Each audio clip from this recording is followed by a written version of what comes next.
Honestly, it's not about just showing homes. It's about knowing what to do to help your buyer know how to win one. And you all, if you're a buyer, you want to win the home you want.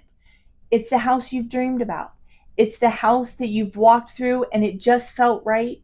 Your agent felt it, you felt it. It was just, this is the one. And you want to make sure that when that feeling strikes, you're working with a sales associate who knows exactly how to make sure that it's going to be won by you.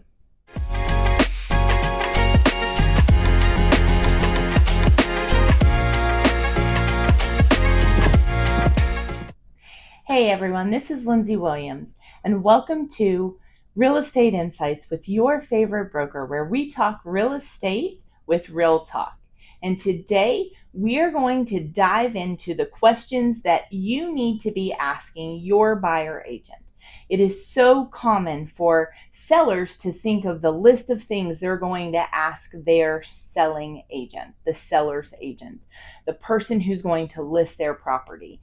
And so often it is overlooked to do the same type of interview process with the buyer's agent. And that is wild to me. This is the largest monetary decision that you are ever going to make in your life until hopefully you do it again with the same person. So whether you are a buyer who is a first-time home buyer, an upselling buyer, a downstaging empty nester, it doesn't matter what your life is putting you into right now.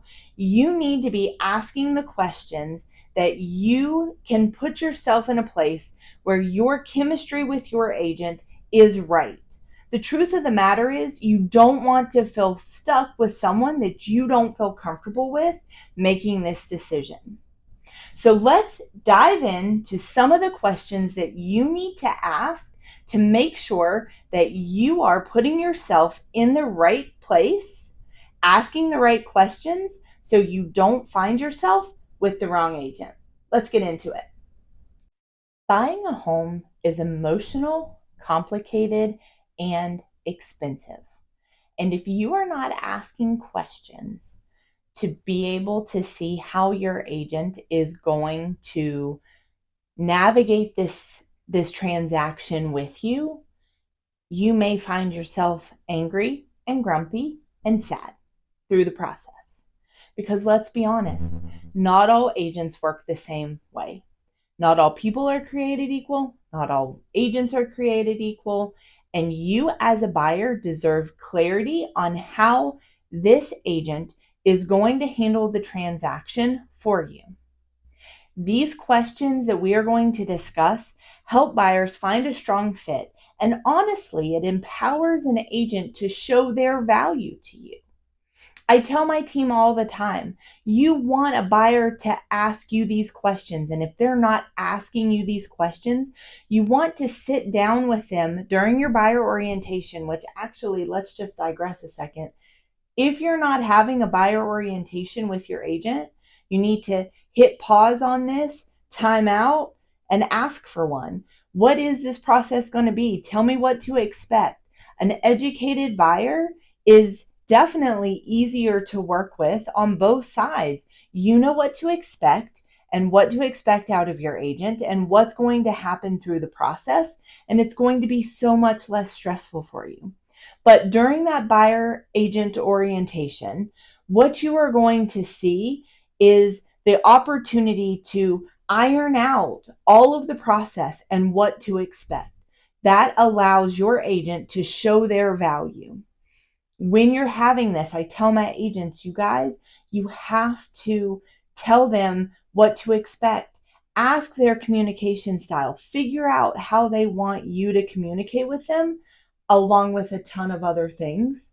Let's be honest, you're not being picky, you're being smart. Again, largest monetary decision of your life. You want to do it with someone you feel comfortable with.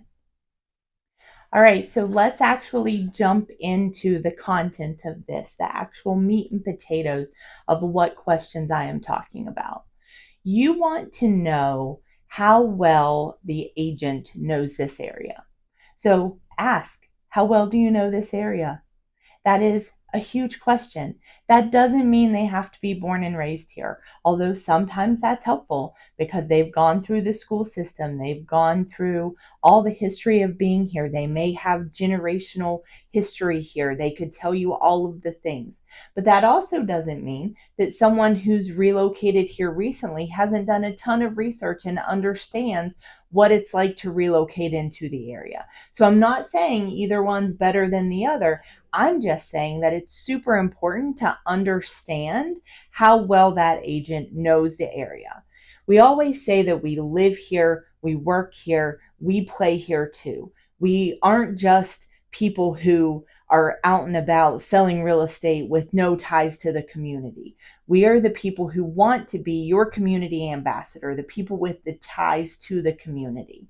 We know about the schools, the commuting, when or when not to go on certain drives in town. We understand about the comps. We understand about the red flags of what we are seeing in certain areas. So you need to know how well that agent knows the area.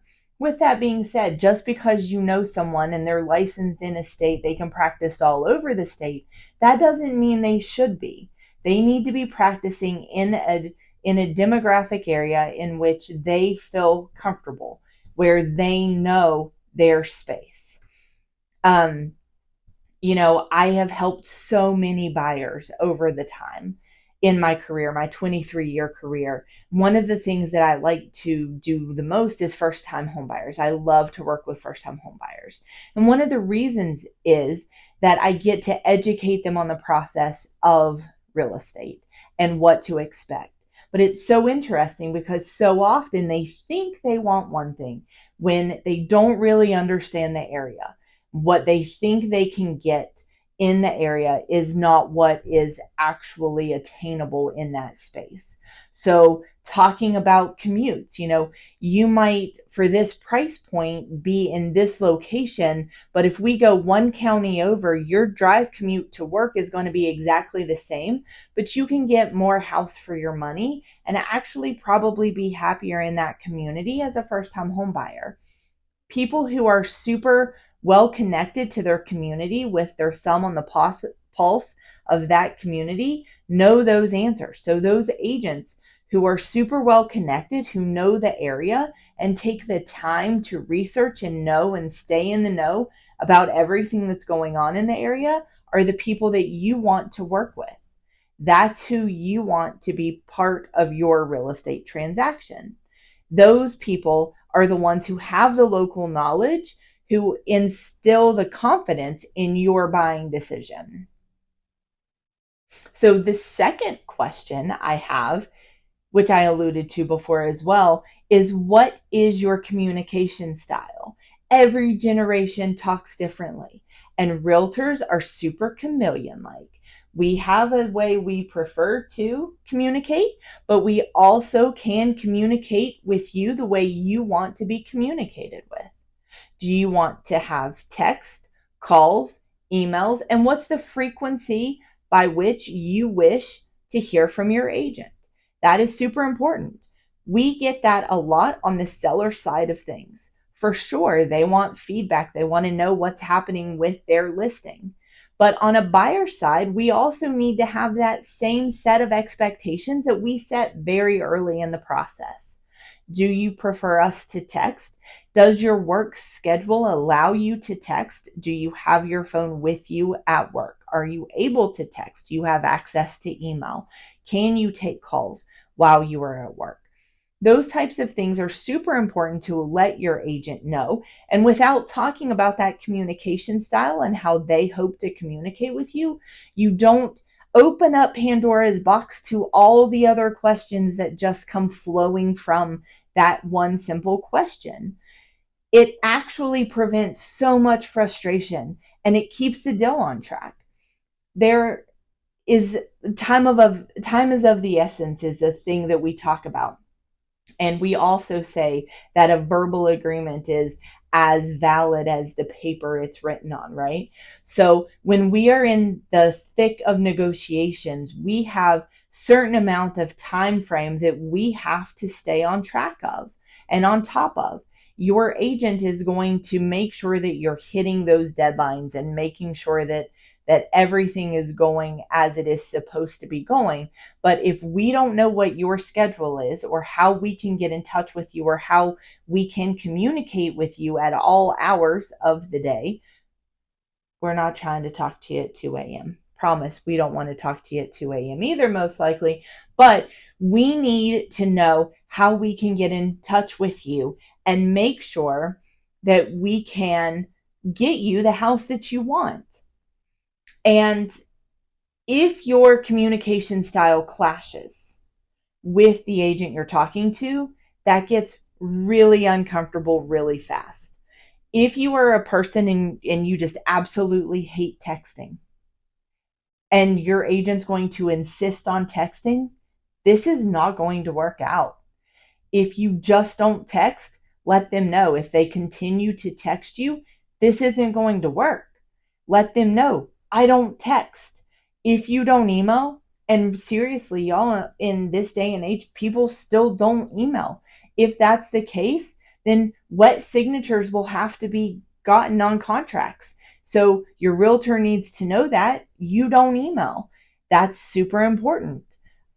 So agents, tip for you. This is something that needs to be discussed in that buyer orientation, so you know how to best communicate with your buyer and what they expect from you. So, next question. What is your strategy in a competitive market, or a buyer's market, or a seller's market? You can fill in that blank there. What is your strategy in blank? What type of market are we in? Maybe you start with that question. What type of market are we currently in? And what is your strategy in this market? Because those strategies are different for what type of market it is. And a lot of times you're going to get that influence from the broker there. Remember, we talked in an earlier podcast about what type of influence the broker has on their sales staff. And one of those things is how they talk about the market with their sales staff, how they are making sure they're educated about the market and how to navigate through the market. Because what you do in a seller's market is different than what you do in a buyer's market. Is this agent that you are interviewing prepared to win the deal for you and get you the best price possible for the market that we are in? That is so important. Buyers, you want to feel prepared, not panicked. You want to know that you are ready to put your best foot forward and not leave money on the table and not overpay for something. That's super important for you. Great agents have a plan in place, whether it's escalation clauses, strong terms, ideas on what to do once we get multiple offer procedure forms, or just on how to make that initial offer to start the communication to enact a seller to come back with a counteroffer. Those are all things that great agents have right up front. And when they know their value, they can communicate that with you right up front. Not to mention, they have great connections, whether it's their lender connections or a ton of connections, which I always say that my Rolodex, which who has a Rolodex anymore? It's in my phone now, right? That dates me. But definitely having that strong group of connections, if you need to talk to someone about it, I have a contact for that. And your realtor that you choose to work with you in your transaction should have a contact for that as well. So you feel absolutely prepared to put your best foot forward when making an offer. I have helped my clients and helped my team's clients win with more than just the highest price. That is so important. When we are looking at a seller's market, there's so many buyers out there looking. Inventory is low, and there's a lot of people vying for the same property. So you have to have ways to win those transactions without just overpaying for property, because appraisers are still going to tell you property still has to appraise. Banks don't want to lend on property that's overvalued because they don't want to be stuck with an asset that they can't sell to get that price back out of it if something would go wrong in the future. And there's so many things that you can do with an offer to be creative to win that negotiation. It's really important to align yourself with an agent who has been trained and educated and is prepared to get you that property. And if you are in a buyer's market, you want to make sure that you're working with someone who is going to help you negotiate the best terms for you and get you similarly a counter offer from the seller, but save you as much money as possible. So you're not over offering right off the bat, because that happens in that market. It's complete switch. It's a 180-degree difference when you are in that market. And you want to make sure that you are working with someone who understands the complex nature of both of them and can easily switch back and forth. And my last question that I would suggest everyone ask is, what is this process? What can I expect? Again, I said buyers want to feel prepared. You want to feel prepared. Agents, if you are watching this, your people want to feel prepared, and you want your buyers to be prepared. You want them to understand what to expect moving forward in this transaction. It is so important. When you're at that buyer orientation, you want to sit down and talk. What are we discussing here? What are we going to be talking about? How are you going to show me what's available on the market? What are we going to do when we're at a showing? You need to talk about the video cameras and the Ring doorbells and the things that are at the property that they need to be aware of. And if I like this property, what's the next step? What do we do after negotiating the contract and getting a contract signed? There's a 30 to 45, 60-day window between contract and closing. What happens in that time? What's the process? How do you facilitate from contract to closing? What do we do from getting prepared to go to closing during the walkthrough? What is the closing going to be like? What should I expect? What do I need to do? How are you going to remind me what I need to be doing? Because they're going to be overwhelmed when you have this discussion with them. But just dropping those little tidbits of information and educating them on the process will actually make the process moving forward so much smoother. Honestly, it's not about just showing homes.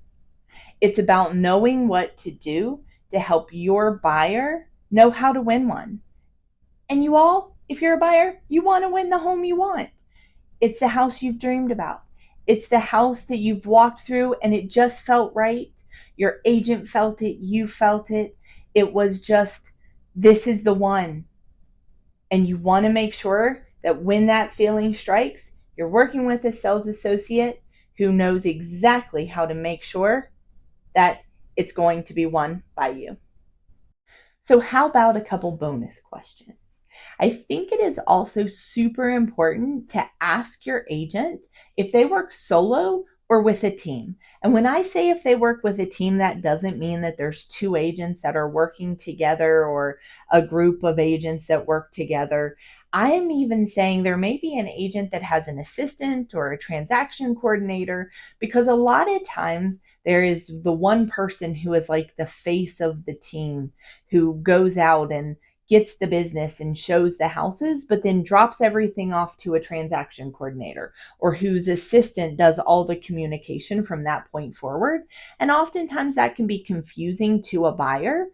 Not that that's the wrong way to do real estate, just that wasn't the expectation when the buyer decided to work with that person. They expected that they were going to be working with the person that they met up front the entire time. So ask the question, who am I going to be working with? Am I going to talk to you again? Am I going to see you again when I go to see houses? Is it going to be with you or one of your other associates? Just so you have that type of expectation of how this process is going to work moving forward. And another Super hot topic information question is, how do you get paid? Post August of 2024, if you are looking at residential real estate, you are going to have to enter into a buyer agent agreement if you are looking for residential real estate. So, those are questions that need to come up and answered with the agent that you are doing an orientation with. To see property, you're going to have to enter into that agreement. So there are questions to ask about how the realtor gets paid. There are instances that you may have to supplement some of that payment. Most brokers have additional policies within their office on how that works. And if you don't ask those questions, you aren't going to know how that process works or what to expect moving forward. So as you're signing a buyer agent agreement, it's very important to discuss how everyone gets paid and what your financial obligation is going to be moving forward through the process. Every market is different, and how every brokerage does things is different. So make sure you're having those conversations with every agent that you are talking to so you understand what is going to be expected from you and how those financial responsibilities are going to be handled. Super important. This shows what great buyers are asking. This allows you to move forward through the process with confidence. And as agents, it allows agents to answer all of these questions that I've given, show their value, and make sure that their buyers are moving through the process with an air of confidence so they know what to do moving forward. So asking these bonus questions in addition to the other questions really empowers you as a buyer to make sure that you are connecting with the agent that you have employed to move forward in the largest monetary decision that you are making in your life. And it also helps empower your agent to be able to show their value to you so everyone can move forward through this transaction with the utmost confidence that everyone is going to get to the end. So we have taken a deep dive into the questions that you should ask. And I was going to do 3 with bonus questions. There were 5. And if you really read between the lines, there's all kinds of questions in there. I hope that you have been given some super great insight on what you can ask your buyer. And agents, I hope you've been given insight on how you can prepare to best answer valuable questions that your buyers may be asking. My broker tip of the week is to ask early and ask clearly. Your agent should never be offended by smart questions, only inspired to answer them. So if anything that was brought up this week has sparked some sort of question in your mind, ask your agent. They should answer that question for you. It's never too late. Even if you're already in a relationship with them, if you're like, you know what, we didn't discuss that, go ahead and ask them the question. They will want to answer that question for you, okay? In the comments below, let me know what's the smartest thing you asked your agent or wish you had asked your agent. And while you're at it, tag a first-time home buyer who needs to see this video. Don't forget to subscribe and hit the bell so you don't miss next week's episode of Should I List Now or Wait? Thanks for joining us. Bye, guys.